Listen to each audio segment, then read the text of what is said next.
Let me see. There was a new video from Willy that I wanted to peep out with you guys. And it is called, How Will Your Raid Look Like in Wrath compared to TBC? It's something I've talked about a lot. Raid composition.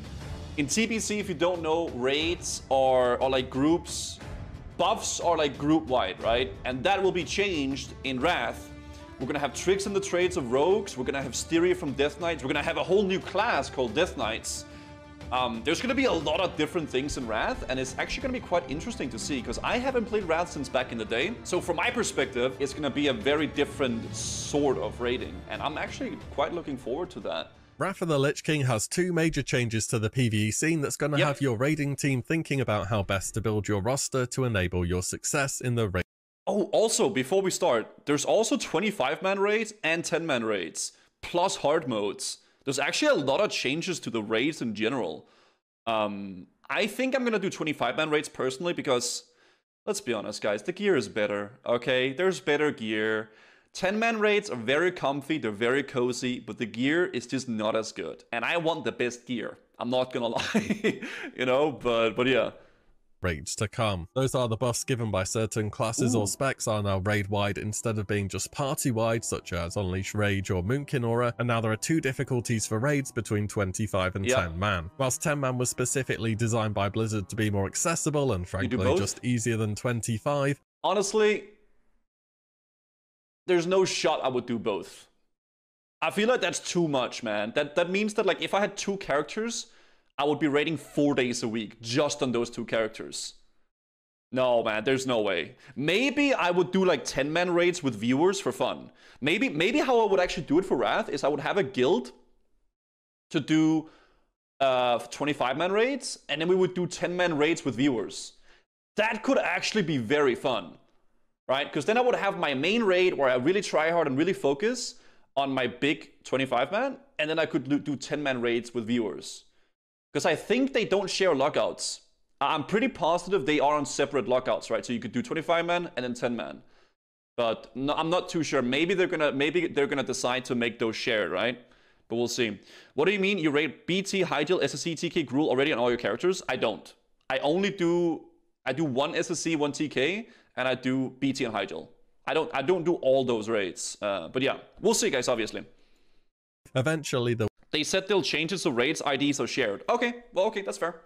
Will start to be certain encounters that are challenging, and after all, you've got 25 players to fit into two 10-man rosters. It makes sense to try and build them out in a way which is as good as it can be. Also, small side note for gearing, many tier set bonuses and just tier gear in general in Wrath are either good or very good. For example, next 10 drops 200 item level gear and 25 drops 213, but both will still activate their tier set bonuses. For easier raids or ones on farm, you may consider swapping around to a less than ideal comp to pick up certain tokens. Oh, and Druid Mage Rogue tokens, yep, you're the ones who get DKs added to the list. Also, wait, so you, dude, imagine me this guy.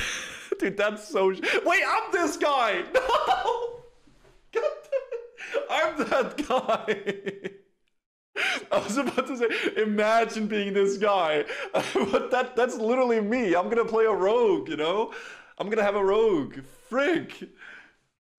God damn it. Get DKs added to the list. Also, I'll be covering comps with one main tank here. Of course, this is very much gear, difficulty, and fight dependent. Ideally, though, you do just want to be one tanking as much as you possibly can. Really? Because, well, one less tank means one more DPS, and that means faster clears. Some fights absolutely do need more than one, though, in which case assume one of the capable DPS has an off-spec for it. That's the benefit of dual spec right there, and we're going to plan ahead with that in mind. So then, raid comps. It's actually a subject you could ask 10 different people, get 10 different answers, and as long as you're bringing a rainbow of all the different classes, it's probably a fine answer. Suffice to say, there is a huge amount of flexibility.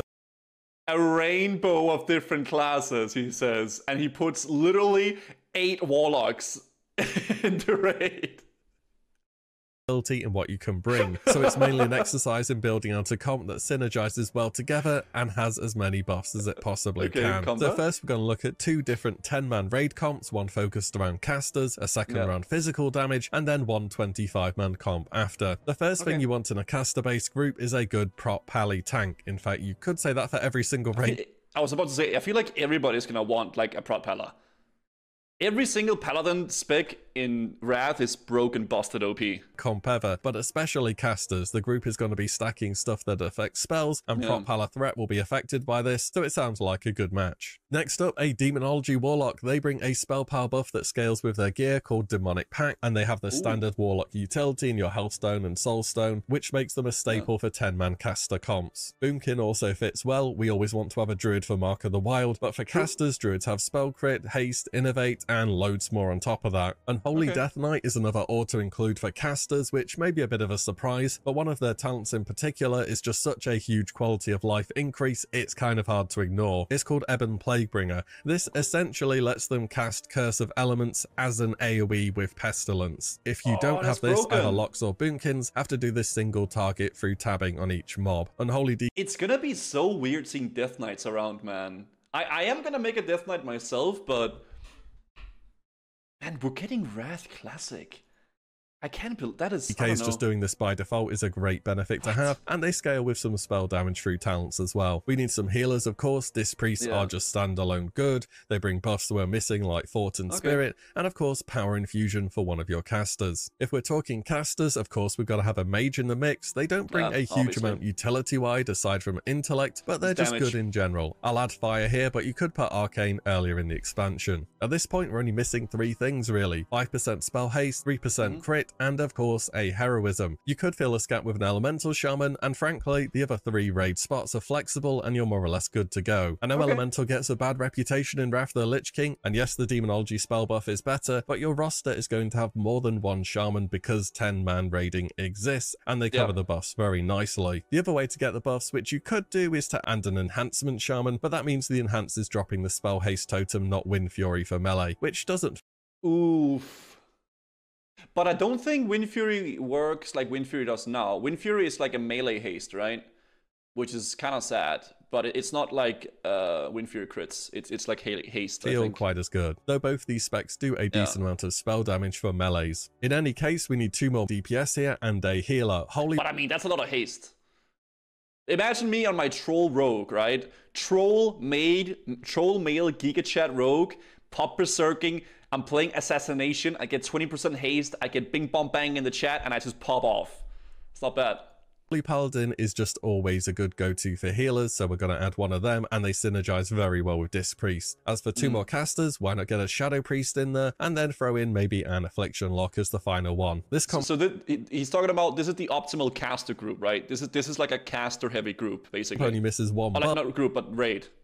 Which is the flat 3% damage. The choice is to get that RBM Hunter, Rep Pala, or Arcane Mage. Your Mage will be Arcane early on, so that won't be a problem, but I wouldn't really consider the other 2 choices for a caster comp just for the 3% damage. I'd put somebody else in who's going to make use of all these other buffs instead. Overall, but let's be honest, guys. The best possible raid will be a physical damage focused one.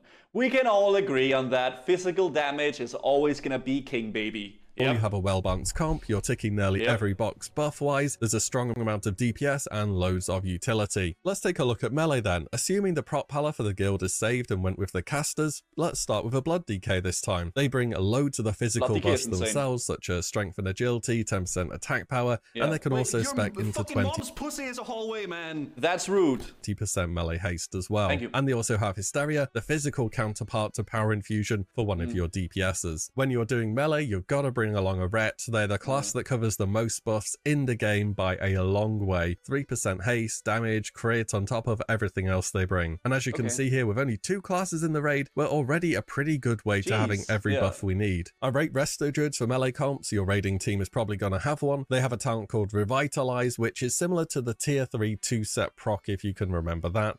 Your rejuvenation, wild growth have a 50% to restore energy, rage. Wait, this is insane. Jeez. Except it's even more powerful. Your raid's probably going to have a feral cat, so they really start to blast DPS in Wrath of the Lich King. Also, they bring the 5% physical crit buff on top of the standard druid utility. Finally, a combat rogue rounds out the buffs that were missing, like physical damage taken and... That's my troll rogue right there, guys. That's the troll rogue. armor reduction. You could take an arms warrior to get the same effect though, and this may even be better earlier into the expansion. At this point, the only class missing is a shaman. Pretty much every buff is good to go, so really just take the remaining physical damage dealers from your raid and add them in. You're probably going to have an enhancement shaman, some form of warrior DPS spec, some kind of hunter DPS spec, and then finally one more spot and a healer. Again, a holy paladin is ideal. It doesn't really synergize too well with a druid, but they're kind of OP. Last spot, shadow priest, I suppose, for the stamina buff, but you could just use scrolls if you really wanted them. You're probably going to have another hunter or your raid's frost DK, or just generally whatever you can get your hands on here. These are some ideas, at least, with actually keeping in mind you're trying to make 2 10-man rosters out of a 25-man group. Even then, there's... It's not a bad... Okay, I mean, so that's the melee roster right there. Yeah, so these two is like, you can kind of swap them out as you want, and the rest is like for buffs kind of, right? Going to be a few people missing. Generally speaking though, both of these comps would be absolutely fine. Speaking of 25-man then, what about that? Well, after having looked at the 10-man, it's going to be pretty straightforward. We take the strongest class that provides all the buffs we need, then we fill the gaps with high DPS. Let's start with the raid's main tank off tank combo. The go-to generally... I mean, yeah, that's how you do it. That's how you're going to do it in Wrath. You make sure you get all the buffs you need, like all the different buffs the raid wants for all the classes, and then you just fill with pumpers, right? Yeah. Speaking is a prop pally main tank and a blood DK off tank. Prop pallas, as I'm sure I'll talk about at length in a run up to the expansion, are just kind of really overtuned on the final patch balance. They can do everything. They have a raid-wide cooldown in Divine Guardian. They can survive a fatal hit once every 2 minutes. They're very tanky. They do decent damage. Your guild is almost certainly going to have a prop paladin main tank. Blood DK. Yeah. Assassination is better than combat and axe. Yeah, assassination is biz for rogue early. Is arms better than wrath and fury? I think arms is good early, but once ICC comes out, fury warriors, oh my god, they're gonna be blasting, man. Case as an off tank, offer the best single target threat through icy touch spam, which is ranged and are great for picking up adds. They also have death grip to quickly stack adds or remove them from a fight. Also, as mentioned earlier, they have loads of utility. Yes, people will absolutely clear raids without this tank lineup, but they'll have a bit of a harder time doing so, I'd say. Next, our healer lineup. Again, it's pretty set in stone as for what's accepted as the go-to. Expect people to... I feel like, yeah, something we have to keep in mind that, like, generally speaking, you can kind of just go with whatever. As long as you have 2 tanks, as long as you have, 5 healers, and then the rest DPS, you should be fine. But this is just like the optimal, right? If you want to have all the raid buffs possible, this is just what you gotta do, right? And you put the rest. But you will have like 14, 15 slots. You can just kind of fill with whatever, right? But opt for 2 Holy Paladins, 1 Disc Priest, 1 Resto Druid, 1 Resto Shaman. All healers are represented, but only 1 is stacked, which is the Holy Paladin. Much like Protection... Yeah, we're gonna have dual spec and Wrath. Yes, Bonnie. I'm pretty positive we will, yeah. That is pretty good, yeah. Got lead viewers? Hey, shit, dude. Yeah, Wrath is dual spec, yeah. Paladin, again, they're just a bit too good this expansion. They pretty much don't know what the word is. They have more AoE capabilities, and they just do a lot of healing. Expect to see our Holy Paladins constantly doing the most healing throughout the expansion. Holy Priests are fine, by the way. They're a bit of a jack of all trades, but not really a master of any of them. You would either look to replace 1 Holy Paladin or the Resto Shaman most likely. You can't really remove the disc from a raid comp. Their ability to block damage before it happens is way too good, and druids have good utility and revitalize. Then again, you will see raids that only have 1 shaman, which is the Resto in Wrath the Lich King. Times do change from TBC now that hero is raid wide. So yeah, shamans are a lot less valuable than they are in TBC. Shamans in TBC is basically like they're like gold. You need 5 shamans. Heck, some people even go with 6, right? Like shamans are so big in TBC, but in Wrath they're not so much, right? Because you only need 1 lust. Oh, DPS, let's get some mandatory casters in first with Demonology, Balance, and Shadow. The first 2 are just buff machines that do good damage. Shaman still brings the most useful buff in the game, less valuable. Well, you can still agree with me that they're not as valuable as they're in TBC. In TBC, you literally have to bring 5 shamans. Not have to, but like, because the totems are group-wide. And that's what makes shamans so necessary in TBC, right? Because you want to have lost for all the groups, you want to have totems in all the groups. But in Wrath, it's like, yeah, you want the shaman. You do want the shaman, but it's not like you don't want 5, right? It's gonna be a lot less abundant for sure. Shadow is not so much there for the damage, more utility. Also, they have the capability to soak damage on certain fights thanks to dispersion. After that, at least one mage for the intellect buff and table, of course. Melee-wise, it's pretty much just pick one of each spec. So I'm going to add in a rep pally, a combat rogue, an enhancement shaman, and a fury warrior. Of course, on top of that, we want an unholy DK for the Ebon Plaguebringer debuff. You're probably going to have somebody in your raid that wants to play a frost DK and at least one hunter in there. Hunters are an absolute no-brainer to include. Misdirect is so useful, and now it only has a 30-second cooldown. So these remaining spots is where min-max guilds would put 5 affliction locks. In fact, you could even remove a bunch of... Dude. Hi friends, what's up, fanboy? Yeah, guys, just put whatever you want, man, okay? This is just sort of, you put whatever you kind of want. But I guess, yeah, most try-hard guilds will put all the warlocks, right? If they are really that strong. What if in ICC, it'll be 6 rogues? Okay. You know, it might be 6 rogues. Other classes and healers to add more affliction locks if you really wanted to. Being more realistic though, I think you're going to have more than one mage player. They do scale very well, and a Wrath the Lich King raid wouldn't be a raid without at least... This is Warlock bias, okay? Least a few affliction locks, say 2 or 3 of them. The last 2 raid spots, again, you're probably going to have more than one hunter player, and I bet you have another rogue or a warrior in there as well. True. This covers all the buffs. It's a good mix between... Very important, guys. This is a very vital thing for raids, okay? You need to have at least 2 rogues, okay? Because then those 2 rogues can just give each other tricks of the trade, all right? Because if you don't have 2 rogues, and they don't give each other tricks of the trade, then you're gonna have drama within the guild about who gets tricks of the trade, okay? And it's gonna be really annoying, all right? So make sure you have 2 rogues so they can just give it to each other, okay? That's very important. Between melee and ranged DPS, you've got a good healing lineup and a very strong tank lineup as well. I'll be interested to see what the mega min-max guilds end up bringing when people are racing. I'm telling you, man, in ICC, this is gonna be just a full warrior group right here. Yeah, full warrior group right there, just only warriors. I'm telling you, man. For the Yogg-Saron Zero Lights encounter in Ulduar, the raid's probably gonna look a bit more like this. Exactly. Then again, there is the chance that people are overhyping affliction lock. Look at this guy. How about we put in some more affliction logs? You know what? We don't need any mages. Just put in all affliction logs. If we need healers, no, dude. If we just kill the boss fast enough, we don't need any healers at all, right?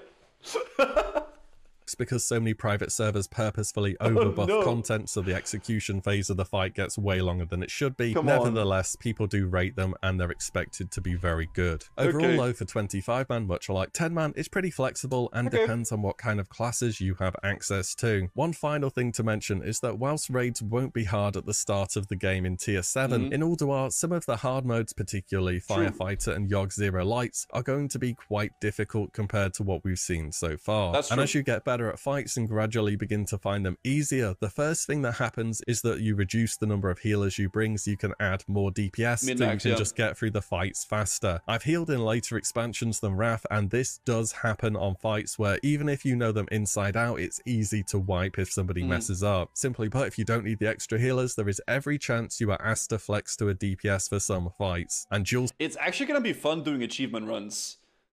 Like trying to get, because you know in Wrath you can get like, if you do like all the achievements for a raid, you get like a mount. You can get like, oh, and doing, what is that called? It's not called Iron Man. It's called the next achievement for like not dying. Immortal? Is it called Immortal? Yeah, I think it's called Immortal for 10-man and then something else for 25-man, right? There's two achievements. Undying and Immortal. Yeah, basically.